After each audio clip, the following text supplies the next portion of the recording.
ठीक है। तो ये लेक्चर 6। तो अब मिक्सिंग टैंक में अंदर क्या होता है कि अपना इसमें क्या रहता है, कम्प्लीटली मिक्सिंग चल रही होती है, ठीक है, कोई रिएक्शन नहीं चल रही होती। CaCl और मिक्सिंग टैंक में यही अंतर है कि जैसे हमने मान लो कोई NaCl का सॉल्यूशन है, उसके साथ पानी मिला दिया, से मिक्स कर दिया, तो कंसनट्रेशन में ड्रॉप आएगा पर कोई रिएक्शन नहीं हो रही है इधर, तो उसकी कंसनट्रेशन डिक्रीज होगी, इधर से मिक्सिंग होती है, ठीक है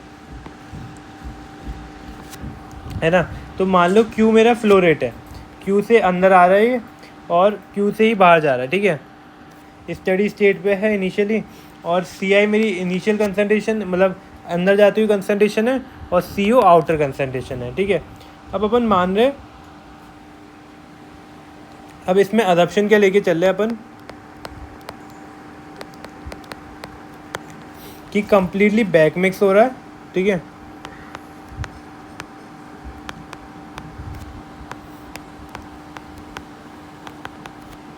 कम्प्लीटली बैक मिक्स हो रहा है, और मिक्सिंग टैंक इज बिल्कुल कम्प्लीटली ब्लैक में वो तो कम्प्लीटली बैक मिक्स है। तो क्या है, जो बाहर जाती हुई कंसनट्रेशन है, जैसे C0 बाहर जा रही है तो अंदर भी C0 ही रहेगी, ठीक है। तो इसमें क्या लगाते हैं, कंपोनेंट बैलेंस लगाते हैं, ठीक है। तो in minus out is equals to accumulation,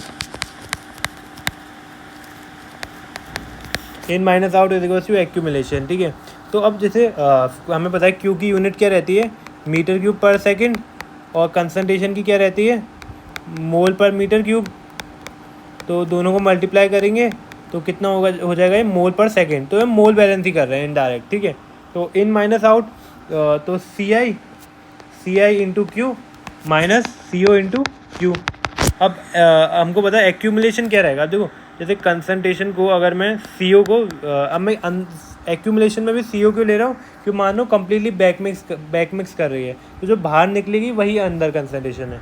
इसको वॉल्यूम से मल्टीप्लाई करूँगा तो ये मोल आ जाएगा, तो d/dt, ठीक है। तो ये हो गया।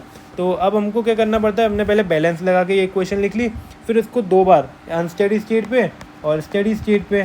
तो अनस्टेडी स्टेट पे क्या, अनस्टेडी स्टेट पे लिखेंगे स्टेडी स्टेट पे, फिर दोनों को सब्ट्रैक्ट करेंगे, फिर इसका लाप्लास लेंगे, फिर लाप्लास लेंगे तो अपना आ जाता है। तो अनस्टेडी स्टेट पे मान लो यही है ना, अब मैं स्टेडी स्टेट पे लिखूँ तो Q into CIS minus Q into COS is equals to d/dt।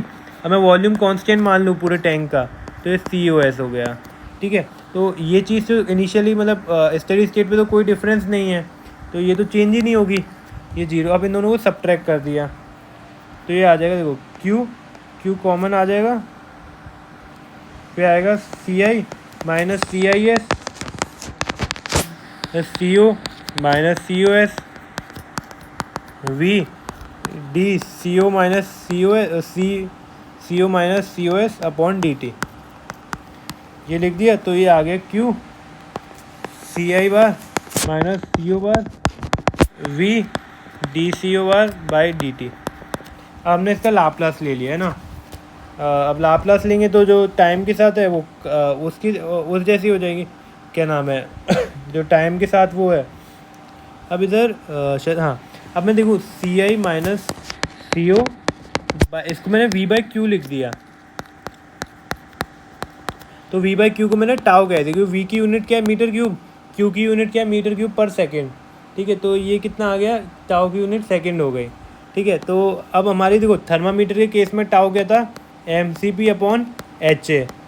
Liquid level के केस में टाउ क्या था, लिक्विड उसके केस में A इंटू R, और इसके केस में क्या था V/Q मिक्सिंग के टेक। तो ये तीनों का टाउ है, mCp/HA, A into R, V/Q, ठीक है। तो इधर इसको बोल दिया हमने V/Q को इधर टाउ बोल दिया, और DCO/dt। फिर वही है, इसका लाप्लास लेंगे, फिर लाप्लास लेंगे तो जो अपना इसमें भी अपना जो वो आया ट्रांसफ़र फंक्शन जो आएगा वो सेम अपना उसकी तरह आ जाएगा, थर्मामीटर की तरह, टाउ S प्लस 1,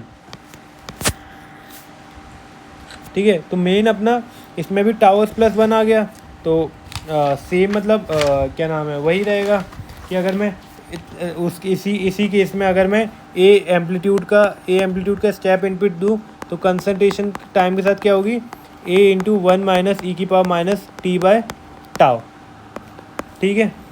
तो अब क्या नाम है, तीन हमने देख लिए, और अगर इधर भी वही है कि अगर मैं इम्पल्स दूंगा तो वो क्या आएगा, ई की 1/टाउ ई की पावर माइनस t/टाउ, ये इम्पल्स के केस में। तो अब ये हम CSTR देखेंगे, फिर चारों केस का समराइज़ करेंगे कि कौन कौन से अपने किसका क्या टाउ है, ये सब वगैरह। ठीक है, तो ये था हमारा लेक्चर 6 लेक्चर था, तो ये यहाँ पे एंड होता है अपना।